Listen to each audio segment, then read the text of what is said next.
नमस्कार, स्वागत है आपका चैनल में। आज हम बात करेंगे सोमवार के व्रत के बारे में। सोमवार का व्रत बहुत ही फलदायी माना जाता है। अगर यह व्रत सावन मास में शुरू किया जाए तो इसके फायदे अनंत हैं। लेकिन सोमवार का व्रत शुरू करने से पहले एक बहुत ही जरूरी काम करना चाहिए और वो है व्रत का संकल्प लेना। कुछ लोग बोलते हैं कि हम व्रत करते हैं और हमें व्रत का पूरा फल नहीं मिलता।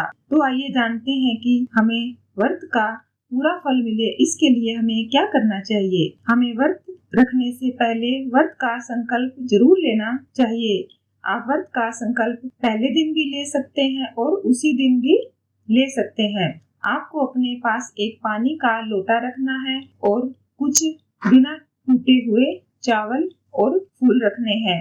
हो सके तो एक पान का पत्ता और सुपारी भी अपने पास रख सकते हो। फिर आपको प्रार्थना करनी है, अपने गुरुजन, अपने इष्ट देव और अपने भगवान का ध्यान करना है और बोलना है कि भगवान जी, मैं इस व्रत का संकल्प ले रही हूँ। यह व्रत मैं मन, वचन, कर्म से पूर्ण रूप से पूरा करने की कोशिश करूँगा या करूँगी। आप मेरी इसमें सहायता करें, मुझ पर आशीर्वाद बनाए रखें। इस व्रत में मुझसे कोई भूल हो जाए तो कृपा करके मुझे क्षमा कीजिए। अगर आपकी कोई मनोकामना है तो आप मन में अपनी मनोकामना बोलिए कि मैं इस मनोकामना की पूर्ति के लिए यह व्रत कर रही हूँ। अगर आप निष्काम भाव से व्रत कर रहे हैं, बोलिए भगवान हम सबका भला करना, आपका आशीर्वाद हम पर हमेशा बना रहे। अगर हम कोई भी व्रत बिना संकल्प लिए करते हैं तो उसका फल हमें मन मुताबिक नहीं मिलता। पौराणिक मान्यता है कि देवी पार्वती ने महादेव को पाने के लिए 16 सोमवार के व्रत की शुरुआत की थी। सती के दूसरे रूप में माँ पार्वती ने जन्म लिया था। हर जन्म में भोलेनाथ को अपना पति बनाने का प्रण लिया था। यही वजह है कि 16 सोमवार का व्रत रख कर कठिन तपस्या की थी और एक बार पुनः भगवान शिव को प्राप्त कर लिया था। अब बात करते हैं कि हमें व्रत में क्या नहीं करना चाहिए। सोमवार के दिन किसी भी तरह का गलत काम या अनैतिक काम हमें नहीं करना चाहिए और सोमवार की पूजा में हमें कभी भी काले रंग के वस्त्र धारण नहीं करने चाहिए। इस दिन जुआ खेलने से बचें, चोरी करने से बचें और कोई भी ऐसा अनैतिक कार्य ना करें। भगवान शिव की पूजा में तुलसी का प्रयोग वर्जित माना जाता है। नारियल का पानी भी भगवान शिव को नहीं चढ़ाना चाहिए। शिव जी की पूजा के दौरान शिवलिंग पर दूध, दही, शहद या कोई भी वस्तु चढ़ाने के बाद जल जरूर चढ़ाएं। आखिर में जल चढ़ाने से ही अभिषेक पूर्ण माना जाता है। सोमवार के व्रत के दौरान इस बात का हमेशा ध्यान रखें कि भगवान शिव के मंदिर में शिवलिंग की कभी भी पूरी परिक्रमा ना करें। परिक्रमा के दौरान ध्यान रखें कि जिस जगह से दूध बहता है वहां रुक जाएं और वापस घूम जाएं। जो कोई भी भक्तजन मन, कर्म, वचन से यह व्रत करता है उसे इस व्रत का पूर्ण फल प्राप्त होता है। व्रत का यह मतलब नहीं है कि अन्न छोड़ देने से ही व्रत पूर्ण हो गया है। इस दिन हमें मन में कोई भी मोह, लोभ, लालच नहीं रखना चाहिए और अपने मन में हमेशा शुद्ध विचार रखने चाहिए। इस दिन हमें कोई ऐसा पुण्य काम करना चाहिए जिससे किसी जरूरतमंद की हमें आशीष मिले।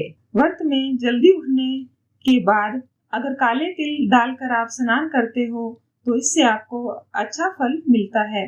जैसा कि इस दिन आपको भगवान शिव का अभिषेक करना होता है, तब आपको बता दें कि आप बिना मंत्र के उच्चारण के कभी भी शिवलिंग का अभिषेक ना करें। आप शिव जी के किसी भी मंत्र का जाप करते हुए शिव का अभिषेक कर सकते हो। लगातार 16 सोमवार तक व्रत करना होता है और आपको सोमवार को एक ही समय पूजन करना चाहिए और एक ही समय प्रसाद ग्रहण करना चाहिए। आपको कभी भी समय में परिवर्तन नहीं करना चाहिए। अगर हो सके तो इस नियम का पालन आपको करना चाहिए। भोजन में नमक की मात्रा बिल्कुल भी नहीं होनी चाहिए। नमक रहित प्रसाद ग्रहण करना चाहिए। जब आप इस व्रत को करने का संकल्प ले रहे हैं तो आपको हर सोमवार के दिन किसी विवाहित जोड़े को उपहार देना चाहिए। इससे आपको बहुत ही पुण्य फल की प्राप्ति होगी। आप उपहार में कुछ भी दे सकते हैं, जैसे कि वस्त्र, मिठाई, फल आदि। वैसे तो आमतौर पर शिव जी का अभिषेक गंगा जल से किया जाता है, लेकिन अगर आपकी कोई मनोकामना विशेष है तो आपको विशेष तरीके से शिव जी का अभिषेक करना चाहिए। इसके लिए आप दूध, दही, शहद आदि का उपयोग कर सकते हो। व्रत पूर्ण होने के पश्चात पूरी विधि विधान से व्रत का उद्यापन करना चाहिए। इससे शिव जी की विशेष कृपा प्राप्त होती है और मनोकामना पूर्ण होती है। अगर कोई विवाहित जोड़ा जो कि निसंतान है वह 16 सोमवार व्रत करते हैं तो उसे जल्द ही एक सर्व गुण संपन्न संतान की प्राप्ति होती है। अगर आपके विवाहित जीवन में कोई समस्या है, आप दोनों के बीच हालात ठीक नहीं है, तो आपको इस कथा का पाठ जरूर करना चाहिए। इससे आपकी विवाहित जीवन की सारी समस्याएं दूर हो जाएगी। अगर आप 16 सोमवार व्रत करते हैं तो इससे आपको धन की कमी नहीं रहती, आपके घर में धन संपत्ति बढ़ती रहती है।